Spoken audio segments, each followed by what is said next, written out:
Students, आज हम लोग प्रोनाउन के बारे में जानेंगे। ए टू जेड चीज़ को जानेंगे और इसके बेसिक चीज़ को समझेंगे ताकि आपको काइंड्स के लिए सोचना ना पड़े, याद ना करना पड़े कि क्या होता है काइंड्स और कैसे काइंड्स में डिवाइडेड करते हैं हम लोग प्रोनाउन को।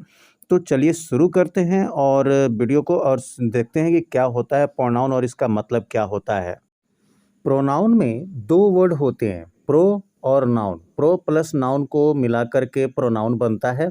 इट मीन्स सब नाउन। प्रो मीन्स सब एंड नाउन मीन्स नाउन यानी कि संज्ञा। तो प्रोनाउन का मतलब हो गया सब नाउन, यानी नाउन के बदले में जो आता है उसे हम लोग प्रोनाउन कहते हैं। तो इस तरीके से इसका डेफिनेशन हो जाएगा, वह वर्ड जो नाउन के बदले में आता है उसे हम प्रोनाउन कहते हैं। The word which comes instead of noun is called pronoun. लेकिन इसके लिए एक शर्त होता है। वो शर्त ये है कि वो नेम पहले मेंशन हुआ होना चाहिए। जैसे चलिए हम लोग एक एग्जाम्पल से देखते हैं। राम इज अ बॉय, और दूसरा सेंटेंस ले लेते हैं, he is a good student. यहाँ पर पहले सेंटेंस में जिसमें राम लिखा हुआ है, राम क्या है? एक नाम है, यानी कि एक नाउन है। और दूसरे सेंटेंस में ही लिखा हुआ है, ये राम के लिए ही लिखा हुआ है। अगर पहले सेंटेंस को हम लोग मान लो इग्नोर कर देते हैं, नहीं अगर है, तब अगर सीधा बोलते हैं he is a good student, वह एक अच्छा लड़का है, तो कौन अच्छा लड़का है, किसके बारे में बात हो रही है, ये पता नहीं चलता है। लेकिन वही अगर पहले मेंशन हो गया है कि राम एक लड़का है, तो इसका मतलब है कि वही एक अच्छा स्टूडेंट है और राम के बारे में ही बात हो रही। तो राम के बदले में कौन सा आ गया वर्ड? ही आ गया। तो ये ही जो हो गया ये प्रोनाउन हो गया। अब हम लोग बात करेंगे इसके काइंड्स के ऊपर। सबसे पहले हम बात करते हैं इंडेफिनिट प्रोनाउंस की।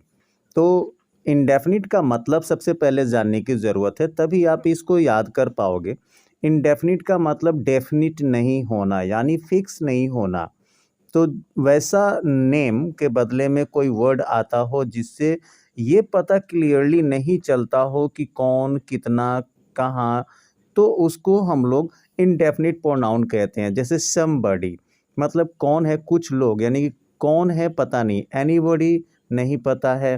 एवरीवन सब कोई, लेकिन कौन स्पेशल है ये पता नहीं है। ठीक है। अब आते हैं हम लोग दूसरे नंबर पर। दूसरा है पर्सनल प्रोनाउन। जैसे आई, मी, यू, हिम, इट, दे, ये सब जो होता है किसी न किसी प्रॉपर नाउन के बदले, यानी कि किसी न किसी स्पेशल नाम के बदले में आया है, इसलिए इसे हम लोग पर्सनल प्रोनाउन कहते हैं। तीसरा है पोसेसिव प्रोनाउन। पोसेशन का मतलब होता है अधिकार दिखाना। इट मीन्स वो वर्ड जो किसी चीज़ पर अधिकार दिखाए उसे हम लोग पोसेसिव प्रोनाउन कहते हैं। जैसे अगर हम कहते हैं कि यह एक पेन है, तो नहीं पता चलता है कि ये किसका पेन है, लेकिन बस उसमें एक वर्ड अगर लगा देते हैं, माई, दिस इज़ माई पेन, यह मेरा कलम है, पेन है, तो सिर्फ माई से उस पर मेरा अधिकार हो गया पेन पर। तो इस तरीके से जो वर्ड पोसेशन दिखाए, अधिकार दिखाए, उसे हम लोग पोसेसिव प्रोनाउन कहते हैं। अगला है रिफ्लेक्सिव प्रोनाउन। जैसे माई सेल्फ, योर सेल्फ, इसका मतलब होता है जो खुद को रिफ्लेक्ट करे। जैसे जोर देकर कहना ना, जैसे कि मैं खुद अपना काम खुद किया हूँ, तो इस तरीके से जो रिफ्लेक्ट करे अपने आप को, उसने ये बात वह स्वयं कहा है, तो इस तरीके से जो रिफ्लेक्ट करता हो उसमें माई सेल्फ, योर सेल्फ लगाते हैं और इसे हम लोग रिफ्लेक्सिव प्रोनाउन कहते हैं। देखो, इसी तरीके से सारे वर्ड्स का मीनिंग अगर समझ लोगे तो सभी आसान हो जाएंगे। बहुत सारे ग्रामर में आपको अलग अलग काइंड्स मिलेंगे, किसी में 8 मिलेंगे, किसी में 9 मिलेंगे, किसी में 10-10 मिल जाते हैं। तो समझना पड़ता है, खुद से अगर समझ लोगे तो आपको ये समझ में आ जाएगा ना कि कौन सा काइंड किस तरीके का होता है, तो कोई दिक्कत नहीं आएगी। अब जैसे मान लो डिस्ट्रीब्यूटिव प्रोनाउन के बारे में मैं बात करता हूँ। डिस्ट्रीब्यूशन का मतलब क्या होता है? डिस्ट्रीब्यूट करने का मतलब क्या होता है? सब कोई जानते हो, यानी कि बाँटना। तो जैसे ईच, एवरी, एवरीवन, इस तरीके का जो वर्ड्स हो गया ना वो हो जाएगा distributive pronoun.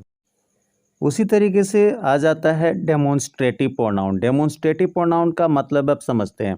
Demonstrative means demonstrate से डेमोन्स्ट्रेटिव बना है। डेमोन्स्ट्रेट का मतलब क्या होता है? प्रदर्शन करना, यानी कि शो करना। तो वो वर्ड जो किसी नाम के बदले में आता है और शो करता है, किसी चीज़ को दिखाने का काम करता है, उससे हम लोग डेमोन्स्ट्रेटिव प्रोनाउन कहेंगे। जैसे दिस, दैट, दीज, दोज।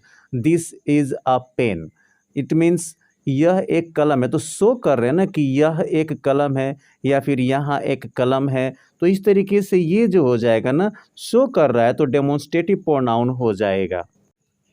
उसी तरीके से जो प्रोनाउन जगह को दिखाता हो उसे हम लोग प्रोनाउन ऑफ प्लेस कहेंगे। जैसे देयर, हियर, वेयर, ये सब हो गया।